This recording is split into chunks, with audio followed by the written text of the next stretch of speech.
Hello guys! Napagkasandaan nga pala namin na pumunta sa isa sa pinagmamalaki tourist spot dito sa Cavinti, ang Cavinti Cave. Since anong oras na rin naman kami na bumiyahin nito, hindi na rin kami nakapunta sa pinaka-cave. Dadaanan nga rin pala dito ang Depth School. Isa itong college school dito sa bayan ng Cavinti. At syempre, sa daan pa lang talaga mag-enjoy ka na dahil very thrilling yung daan. Hindi lang ito basta pantay na daan, meron din siyang pataas at meron pababa. Magugulat ka dahil marami na ring mga bahay na nakatayo sa gitna ng kagubatan. Isa ito sa daan na pinaka nagustuhan ko dahil hindi lang siya basta pataas, meron din siyang pababa at sobrang haba niya. Kaya kung gusto mo sa daan pa lang mag-enjoy ka na sa sobrang dami ng puno, pumunta ka na dito sa Cavinti Cave. Huni ng ibon lang maririnig mo dito dahil sobrang daming puno, halos ang nakatira lang ay mga ibon at mga hayop. Una namin ginawa pagkarating namin dito ay naghanap kami ng perfect spot para maligo. Pero since mababa ang tubig ngayon, napakaraming lumot dito sa unang tiningnan namin. Kaya pumunta kami sa unahan para maghanap ng iba pang perfect spot. Agad naman namin nakita itong lugar na to at makikita natin na meron siyang tawiran para makapunta ka sa kabilang side. Guys, sobrang ganda ng tubig at sobrang linaw niya.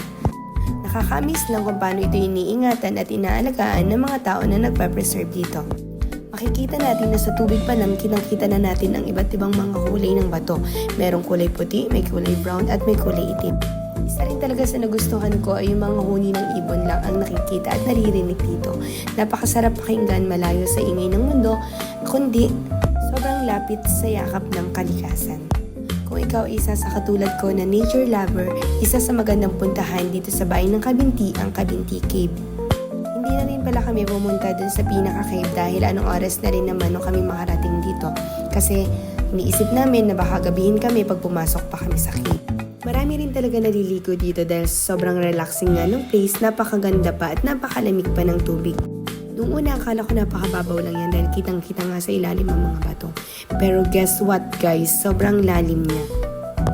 Hindi naman halata na nag-enjoy talaga ako ng sobra dahil sa ganda at lamig ng tubig dito ay ayaw mo na talagang umahon. Hindi mo na rin kailangan gumamit pa ng sunblock dahil hindi ka talaga mangingitim dito. Dahil pinapayungan tayo ng kalikasan. Hanggang ngayon ay na-miss pa rin ako kung paano ginawa at nilikha ng Panginoon ng mga ganitong kalikasan. Sabi nga nila, minsan lang tayo mabuhay kaya piliin natin laging maging masaya. God bless everyone!